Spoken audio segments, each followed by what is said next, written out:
Salutare și bine v-am regăsit. Eu sunt Denis și punct, adică Denis. Și astăzi facem un mic joculeț, de fapt, da, joculeț să-i spunem. Să faceți o casă pe creativ.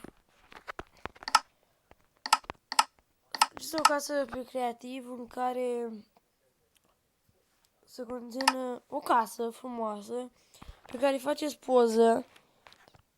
poză și mi-o trimiteți pe ceah, țică pe ceah, băi, pe ceah.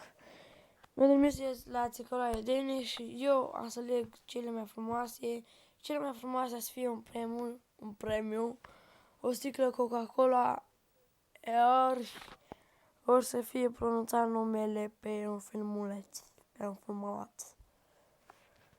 Și sper că casa, dacă să nu fie copiată de pe internet, că vă mănânc. Dacă prins că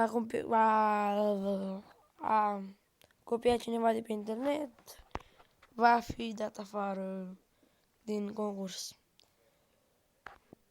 Și duminica viitoare, pe la 9 noaptea, a să fie stop și pe la 10 am să fac un fel de album, ceva, cu toate casele care au fost trimise, cu numele cu imaginea, cu numele care a făcut-o.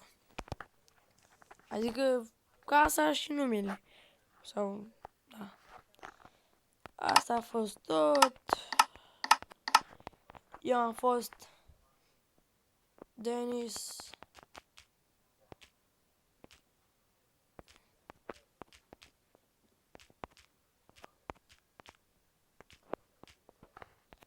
Pa, pa!